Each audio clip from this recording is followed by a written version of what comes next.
Hey Bruce, how are you?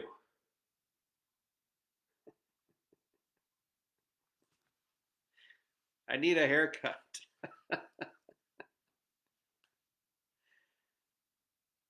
No way. Wow.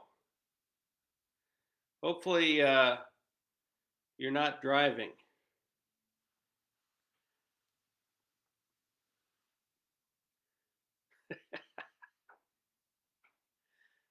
Hello, Charelle. How are you?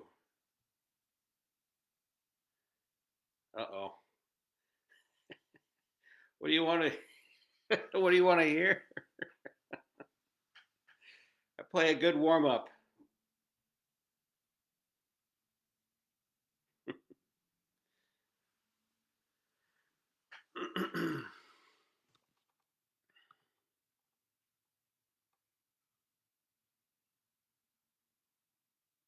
Yeah.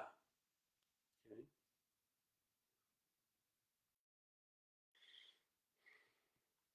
This is my first time going live, so hopefully this will go pretty well, pretty harmlessly. But by the way, have you heard anything from your father? Is he doing okay?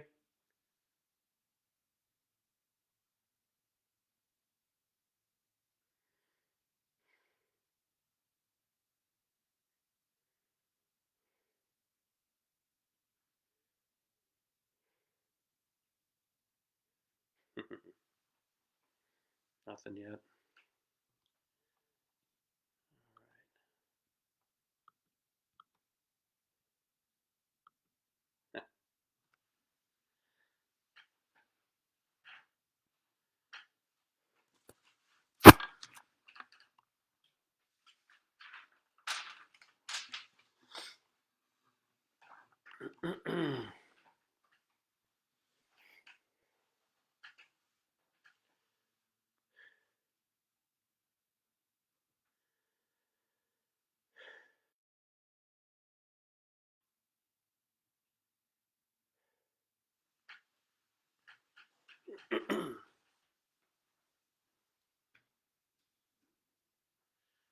I have my horn with me, of course, tonight, and as soon as I got my horn up, my cat went flying.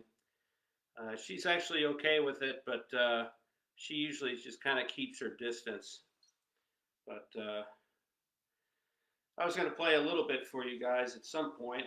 Um, I also wanted to do some talking about the symphony, the fact that we're not playing right now, and no one's really playing around the country, around the world. And it's really frustrating for all of us. And I wanted to talk a little bit about that um, because I think it's something that is important not just to the musicians, but to the community as a whole. And um, not just because we're musicians and we miss playing, but to me, the orchestra represents a community not only as patron and musician, but also just within the music itself. The music actually represents a community, and one of the reasons why we play this music is because it represents a kind of a communal spirit, and that's why we spend all those years and years and years practicing to work on our craft to make sure that we are playing at as high a level as we possibly can, because it's gives us the opportunity to play this wonderful music, and it gives us the opportunity to share it and to kind of keep that community spirit alive. Um, so a composer like Mozart or Beethoven, uh, I think especially Beethoven, he really uh, started, I think, that community spirit in his music. If you listen to his Ninth Symphony, it's an amazing piece of music, yes, but I think it's a great piece of music because of how it is a communal spirit. Uh, there's parts of the music that represent the self. There's parts of the music that represents a family. There's parts of the music that represents the community. And there's parts of the music that represent everyone. And that, although you can really hear that clearly in Beethoven's Ninth Symphony, especially in the last movement with the chorus, you can still hear that in a lot of music, a lot of great classical music that's been written through the years. One of the hallmarks and one of the reasons why we play this music is because it has such a community behind it, and a communal effort and a communal sort of sense about it, so that when you hear the music, it kind of speaks to you as on some level. It may speak to you personally. It may speak to you a little bit more in general, but it speaks to you, and that's, I think, uh, what's so special about music in general is it brings us together. It's actually one of the things that's so difficult about uh, living in a pandemic like we are right now. It's hard for us to not be together because our spirit is to be together and to make music together and to create this sense of community within the soul. And so when you're um, when you don't get the opportunity to do that, I think we're all suffering because of it. So anyway, um, it's actually a little bit after 9 o'clock, and one of the things that I wanted to play for you tonight was "A Wonderful World." What a Wonderful World, made famous by Louis Armstrong. And one of the reasons why I wanted to play this piece for you is that it kind of cuts through all of the feelings of dread or feelings of confusion or feelings of worry. It kind of makes you step back and really appreciate life itself and the beauty of life. Um, and it it to me it's a piece that really speaks to me. So excuse me, sorry, I didn't want to get too close there.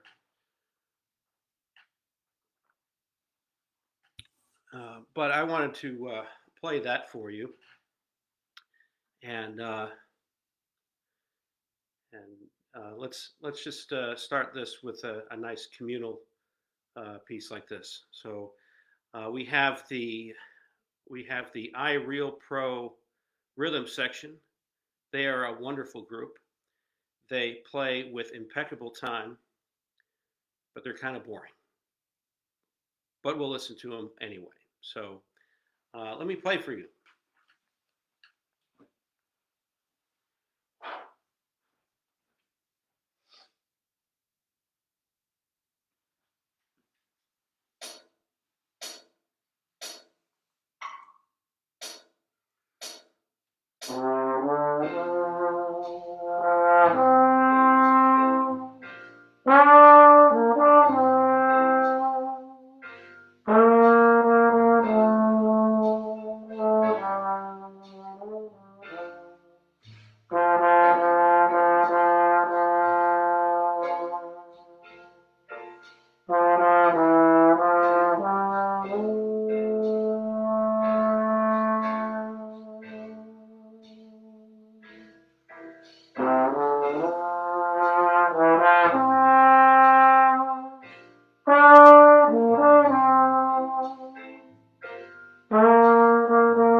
So again, what a beautiful piece! What a wonderful world, and um, special to me actually. It was done right about the time I was born, actually, close to when I was born. So it kind of has a special place in my heart. Um, it was actually Louis started singing this during a time when America was going through another crisis, the Vietnam War, which seemed endless and awful to millions of people. And it was a way to kind of at least tell people, even in times of great pain and sorrow and great frustration, um, we still have a beautiful world out there, and that we're all part of it, and we're all kind of together as a society. So um, I think I was thinking about the fact that I'm on here tonight, and if life were normal, we would be having a concert this evening, and our concert would be the Jurassic Park movie, where we would be playing the music from the movie Jurassic Park. And it, I know all of us were looking forward to playing it in the symphony.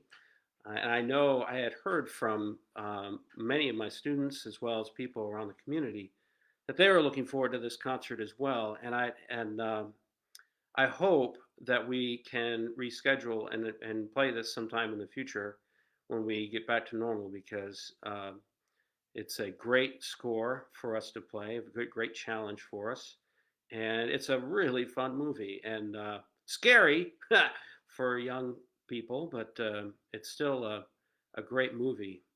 Um, and so that was something that I know I was really looking forward to playing. I know that that our principal trumpet, uh, Dick Jorgensen, was really looking forward to it. It's got great trumpet parts. And John Williams is one of Dick's favorite composers. And Dick was actually the person who kind of got me into listening to soundtracks more, because he was so uh, uh, involved with listening to soundtracks from movie scores. And so it's great to hear some of the great music of John Williams, such as E.T. and Raiders of the Lost Ark, which we've done in the past, and Jaws, and music from the movie The Cowboys, and Schindler's music from Schindler's List. What a great movie and music that is. And of course the Harry Potter series. He has just gift that he has, and it's just too bad that we can't play the Jurassic Park for you. It would be great for us to play that tonight, and I guess we can't do that right now. But anyway, if you have any questions about me, or the trombone or brass or music in general, uh, I'm happy to answer any of your questions. Um, as far as as far as that goes, I've been teaching at UALR since 2006, and I've been teaching music theory there. And have taught all levels of music theory there. So I can talk about anything about music as far as common practice music. or 20th century music, that would be wonderful to talk about that a little bit. I can talk to you about jazz ensemble. I'm also the director of the jazz ensemble there. Um, and trombone, about how we play the trombone. What's the deal with the slide? Um, why do we have such a weird looking instrument compared to some of the other instruments in the orchestra? How come we don't play as much? How come we sit there all the time? Those are questions you can ask me, or anything else about trombone, as long as it's not, as long as it's clean, that would be fine. But anyway, um, hmm. Hey, sorry, I'm not scrolling, not seeing all this stuff.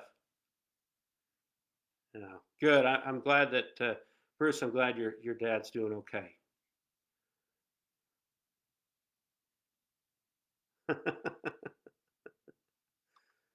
Uh-oh. Yay. Hey, all right. Cool. All right. Hey, David from Atlanta. Oh my goodness.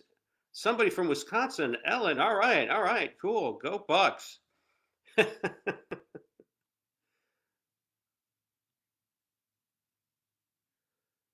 Oh boy. Yeah, you're welcome. Hello, Peggy from San Antonio. Yay. Hey, Ed. How are you? Any questions? Come on, man. I'm seeing all kinds of cue the dinosaurs, right? Who are your favorite living composers? Oh my goodness, Ed. Really? I really like Jennifer Higdon, and I love the Theophanides and Jennifer Higdon. I like Michael Torke. A lot of all the composers that we've played over the last 10 years, there's not been one composer that I have disliked. I thought all of them were great. Um, I think a lot of composers these days um, are are doing just excellent work. Who is your favorite female composer? My favorite female composer is Ann Giffels, who almost no one knows about unless you play trombone. And she was a composer that wrote most of her music in college and when she was a master's student. And she lived between 1928 and 1993. And she is a woman that I'm actually doing some major study on. I've actually presented a paper and performance about her at a conference, and performed her music. And we actually the brass quintet actually played her piece called "The City," which is a 5 movement short little ditties for piano. Originally they were actually children's pieces, and I arranged them for brass quintet, and we played them in Magnolia. Actually, this is about 5 years ago. Bruce, what do you think really makes an orchestra such a special group? Oh my goodness! Because first of all, you get all the different colors of the instruments. You get every instrument family: strings, percussion, woodwinds, brass. You get all of them together. That's one thing. Um, and instruments. Yeah, it's Ann Giffels. I don't know how much you're gonna find, Drew. It's you're gonna find probably me and maybe one other person. Um, but it makes orchestra, well, at least to me, is the fact that when you are in an orchestra, it's almost like you have uh, your whole world with you. And when you listen to particular groups, like if you hear a woodwind section, or if you hear a flute solo or a clarinet solo, it's almost like these individual instruments are almost they're like a part of you, right? Like they're like the clarinet is like the innocence part, right? And the flute what is the flute? The flute is kind of your angel part, right? And um, the horn is like your heroic part, and the trombone is like your determination, your strength part. Um, the violin is like your voice, and it's the way you listen and the way that you portray things. And the cello is also your voice. And so I think one that's a thing that really makes orchestra special. The colors, it brings out your own personality. Um, just the infinite ways that an orchestra can put colors together, color combinations together to create uh, a beautiful piece, or even just a moving piece of music. That's something that's really really special to me. I'm sure I'll be thinking of other things as we go. We'd like to hear a little alto trombone too. Really? Thanks, Ken. Yeah. Yes, we'll hear a little alto trombone maybe. Um, so I don't know if Dick is on here or not, but there are plenty of people here that know about Dick Jorgensen and and his role in the Arkansas Symphony Orchestra.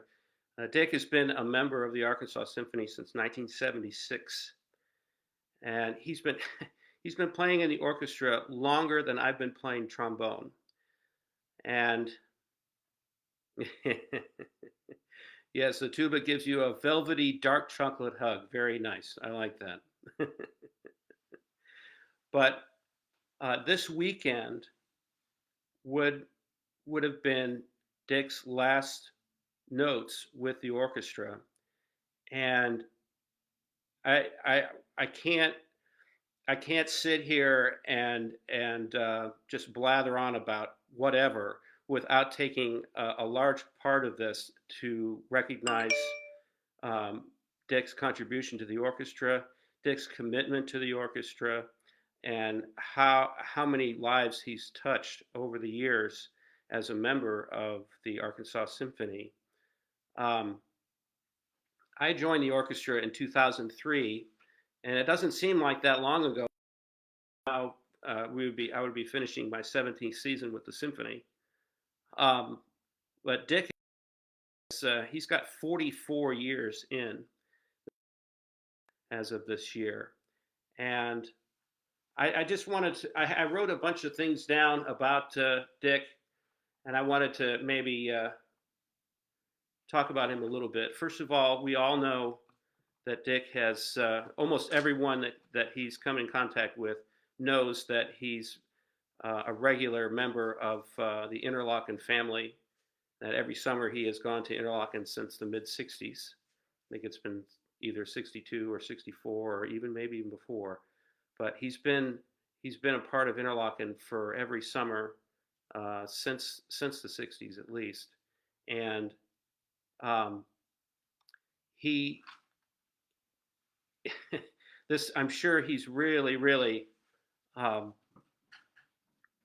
uh, disappointed that he can't play the Jurassic Park, but also really disappointed that the Interlochen camp has been canceled for the summer, so he doesn't have an opportunity to go up to Michigan like he has been for every summer for so long. But um, I wanted to talk to you about how he's kind of touched my life and some of the things that I will remember and I've taken from him. Number one is he's taught me how to be a professional orchestral player. Before I joined the symphony, I played in a number of different symphonies, just as a substitute or whatnot. Um, and although I thought I knew what I was doing, when I first got in, I noticed that Dick was constantly writing in his part, and I looked over and I noticed that he was writing in cues. and his cues, like, so instead of looking at 160 measures of rest, which is what oftentimes a trombonist will be doing when they're playing in the symphony, we'll be looking at a lot of rests. And so what he would do is he would say, okay, in these measures we have a you're welcome. Um, uh, these measures, you have a flute entrance in the fifth measure, or we have the oboe entrance in the 12th measure, or we have a clarinet entrance in the 20th measure, or something like that. And he did that all the time. And so I quickly kind of assimilated to that. And and I and I and it really changed the way I approached listening and my preparation and feeling of confidence, so that when I could come in, I knew that I was right. And some of the music I knew pretty well, and so some of it's kind of a refresher, but it's just a way to make you feel confident when you get into a performance. We don't have the kind of rehearsal time that we got when we were students. And so we have to be on our toes, we have to be ready to play, and we have to get things right the first time. And that was the thing that Dick did right away for me. That kind of said, this is the standard that we have to reach here, and this we want to reach, so that we're a quality, we're playing quality, and that we're engaged not only not only in our own playing, but with the entire orchestra. Um, and that actually goes to Dick himself. He loves to over prepare for things, and this was always, this is the thing that's going to be so uh, so missed next year or whenever we start playing. Is I think I can count on one hand how many times I got to rehearsal before Dick did. Dick was always there. He was always one of the first people there, warming up, getting ready to play, making sure his trumpets were in order, all the valves were oiled, made sure he had all the right trumpets for what part of the piece he was going to play. Everything was right there, ready to go, always. Um, and the other thing that Dick did was, and he taught me this, was he's kind to everybody. Dick, no matter what he thought of you in private, he always was nice. So you never knew if he didn't like you or not. It was not even a. It was not part of his personality. His personality was to be friendly and to be kind, and that is also something that is so important as a musician and as a decent human being. On top of it, be good, be good, and be friendly.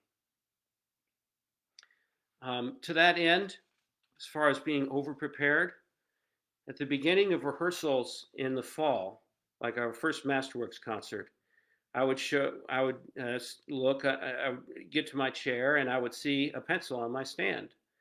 And for the first couple of years, I didn't even know who had given me the pencil. And then I figured out it was Dick. And Dick had gone around, he would buy a bunch of mechanical pencils and he would put them on each stand, not to say, "Hey, dumbass, have a pencil." No, he was saying, "Hey, I'm giving you a gift of a pencil, and you can use it or you cannot use it, but you're going to have a pencil no matter what, and this is my gift to you." And it was a such a kind gesture that he gave that I it's going to be missed for sure. Um, yeah, this is something that we're going to have to pick up the slack for sure. So I've been playing in the brass quintet, the ASO brass quintet, with Dick for the last 17 years. And if we had a last minute job and we needed to get music, there was Dick always had the music. He had the right music. He had the most appropriate music. It was always ready. It was folders were ready. Didn't matter. This is I've taken this for I've taken this for granted so many years, And this is so nice, so nice for us, and it made life so much easier for us all. Um, some of the other things, some of the other things, he was he was famous in our jazz big band of playing Cherry Blossom White or Cherry Blossom Pink and Apple Blossom White. And if you guys don't know this tune, go find it. This is a great piece. And he played the famous trumpet solo in that, and that was always fun to hear him play that. I have one story about Dick. maybe maybe I can do that, Liz. We'll see. We'll see. Um, so I have one story about Dick. It's involves a run out concert that we did. This I think like 13 years ago. Um, we were playing Schubert 9, which most classical music does not have a lot of trombone in it. The trombone parts are, hey, how are you? How are you? Um, most trombone parts are pretty modest. I've played concerts where I've had, uh, you know, 50 notes total. Well, Schubert 9 is not that at all. Schubert 9, Schubert really enjoyed the trombone and used it a lot in his Ninth Symphony. And so on the way to the gig, my wife, we weren't married at that time, but my wife and I were going to be switching cars, and so we stopped in this parking lot, and we got all our stuff out, put it in the other car, and we went out to Batesville, which was about, again, 2 hours from Little Rock, and I get out my trombone and notice I do not have any of my music. And so I immediately went to the maestro, and he gave me a score, and I started furiously copying down my parts. Now, if it were any other one, I would have been done in 5 minutes. But with Schubert, it took me forever, and I hadn't finished at all. So the personnel manager came up to me and said, "Okay, we're about ready to start." So I got my horn and my music and all the stuff with me, and I got on stage, and we started playing. And anytime I had a rest, I would start scribbling in more notes that I had from I think the last movement. And so I was basically I just kept going and kept going and kept going and try to stay ahead and try to stay ahead. We get to the fourth movement, and I don't have a lot of rest. I mean, I have just enough to kind of scribble in a couple of pictures at a time. And we get to the end, and I don't know how I made it, but I made it through. It probably was not my best performance, but at that point, I was thinking, "Oh my gosh, I'm so glad I made it through. Whew, let's you know, whew, all right, I'm good." And Dick leaned over to me and he goes, "Yeah, that again."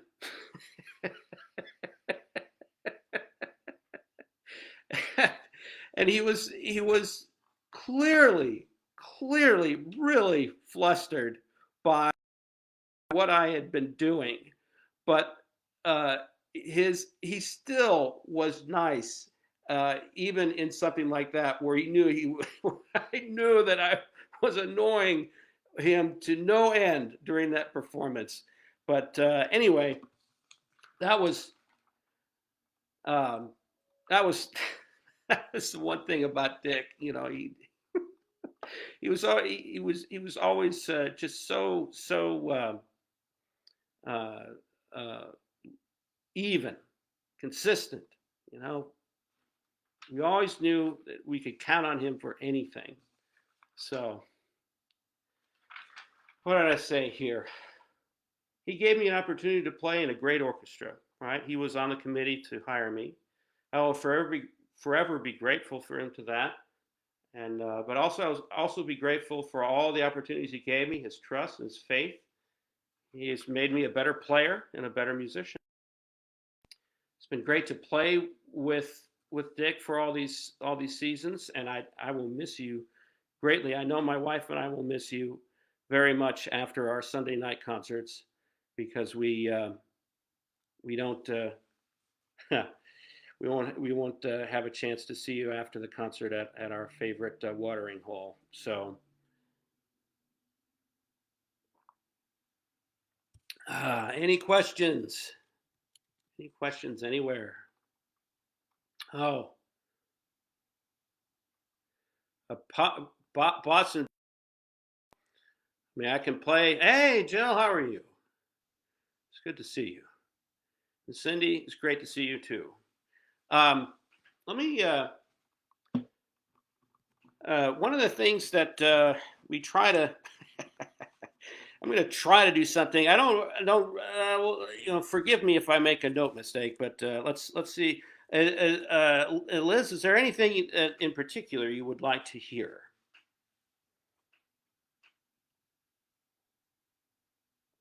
And realize that this is me solo. I'm not going to get a lot of accompaniment. So, anyway. But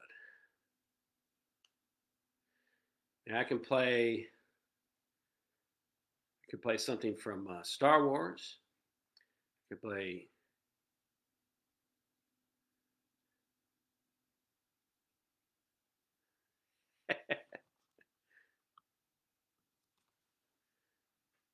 opening up. Okay, here we go.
My Sharona, my Sharon's, my Sharona, my Sharona. Yeah, here you go. My Sharona. That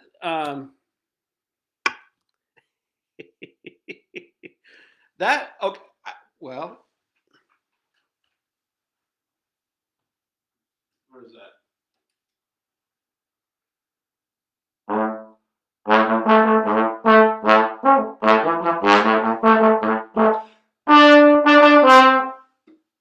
There you go.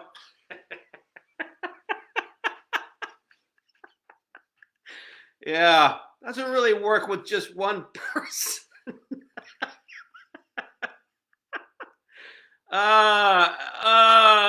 Oh yeah, thanks. uh, the Vocalese by Rachmaninoff. I've played that before, but I don't have the music to it, and I don't have it. Uh, I don't have it in my head. I'm sorry. I have a lot of stuff in my head. I don't have that one. So, unfortunately. Oh, Vocalese, Vocalese, Vocalese. Mm. Could do the.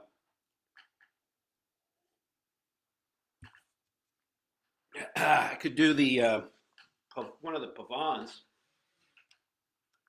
Let's see.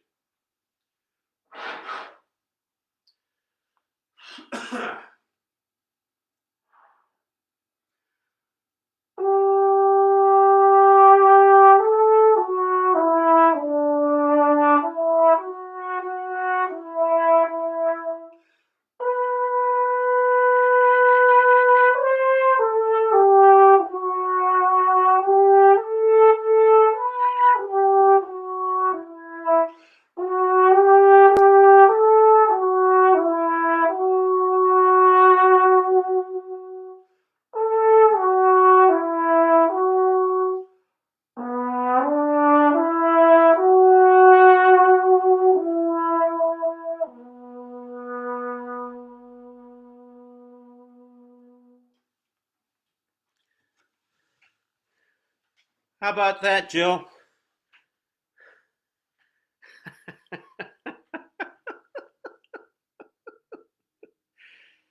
Uh, uh, boy. I mean, I've got a pretty big library upstairs. So if you guys want to hear something else, I'm your favorite jazz solo. Uh, let's see.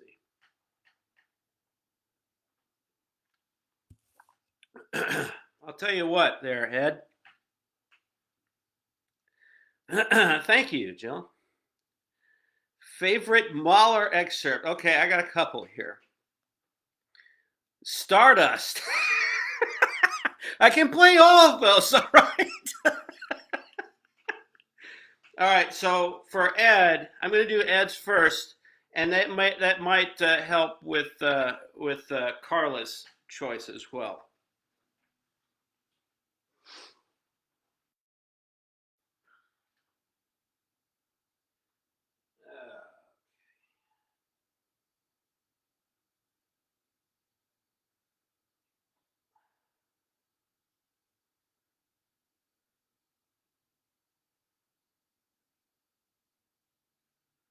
All right.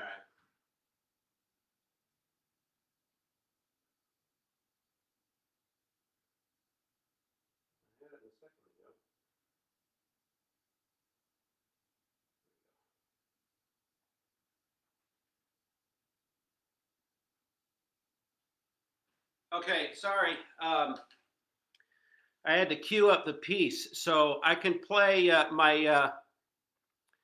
Thanks, Drew.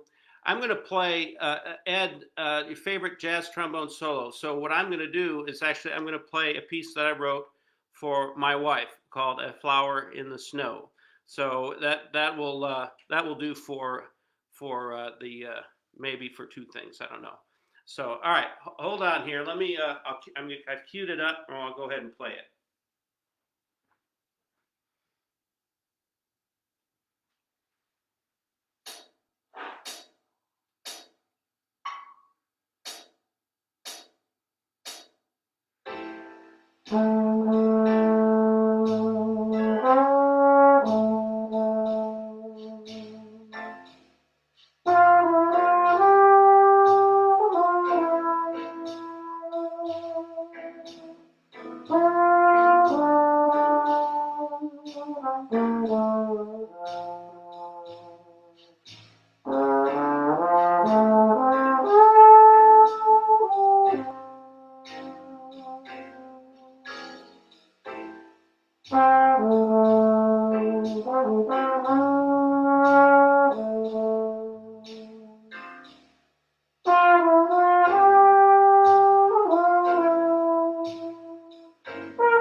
Which planet? Which planet? The Mars, probably I could play that. The Venus, I could probably play a little bit of that. Jupiter, I could play maybe a little bit of that. I don't know. The Stardust in F. Let's see. I don't know. Uh, I've got too many favorite Mahler excerpts. There's there's actually really great ones in Mahler 6, but that's pretty brutal. And then there's some nice ones in the ninth, but it's it sounds kind of empty without the other stuff. Um, Stardust in F. I don't know if I can play that. Let's see. Okay, I have to pull this up here. Okay. Stardust in F, huh?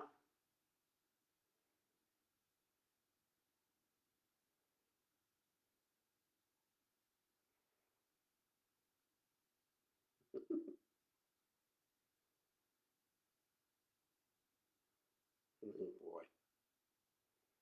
Um,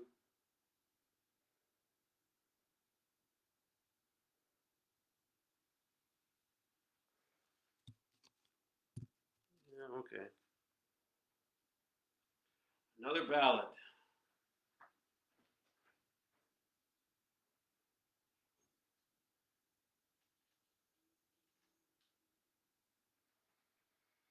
Okay. I don't know how much I can play of this, Bruce. We'll see what happens.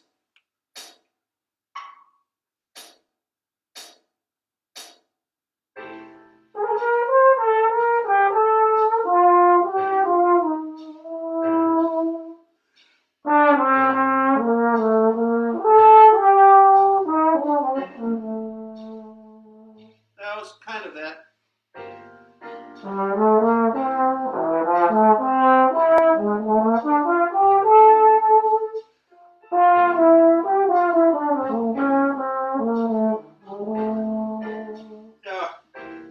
Okay, that's about it of that.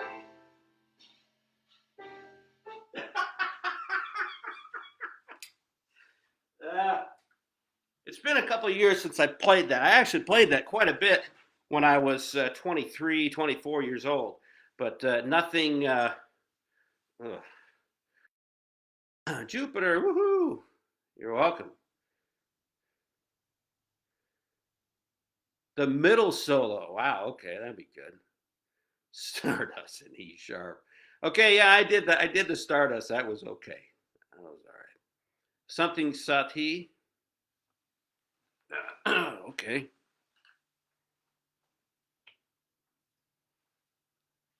Uh,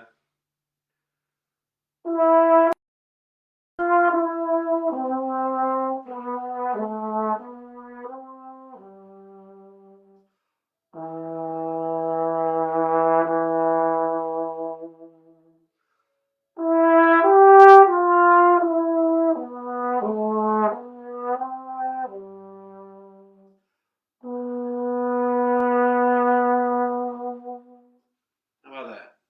There you go. There you go. Mahler 3, thirds, the middle solo. You mean the one in the development? Okay. Okay.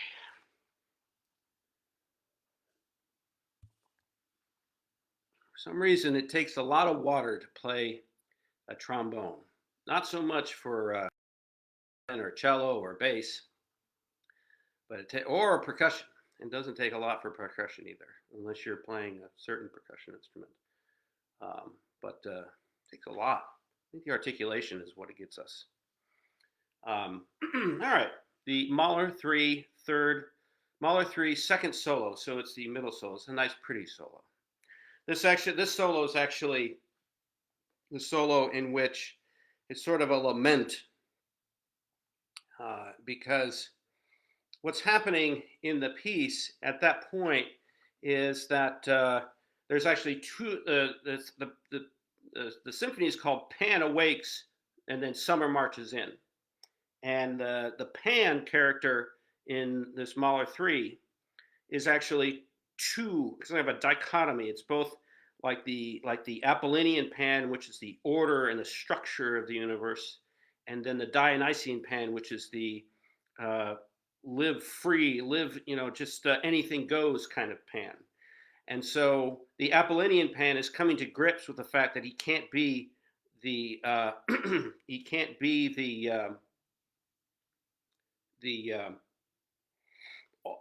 everything cannot be controlled. Life cannot be all controlled. And so this middle solo is actually about. Thank you. Uh, the middle solo is actually about the Apollinian Pan coming to grips with the notion that he can't control life the way he wants to. And you can hear at the end of the solo, really, the Apollinian Pan has not come to terms quite yet. So I'll just leave it at that. So here's the solo.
Yeah, subtlety, right?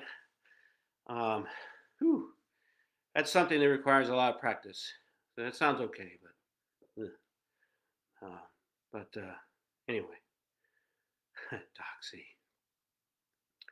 Um, I've got it in my head there, John. I don't know if I can.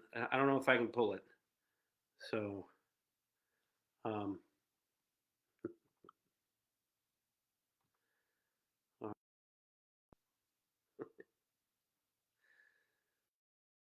okay, guys. Let me put my horn down for a second.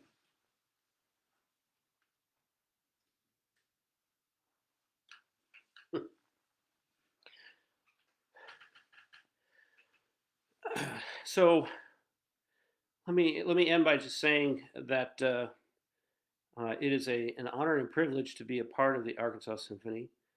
I adore playing with all of my colleagues.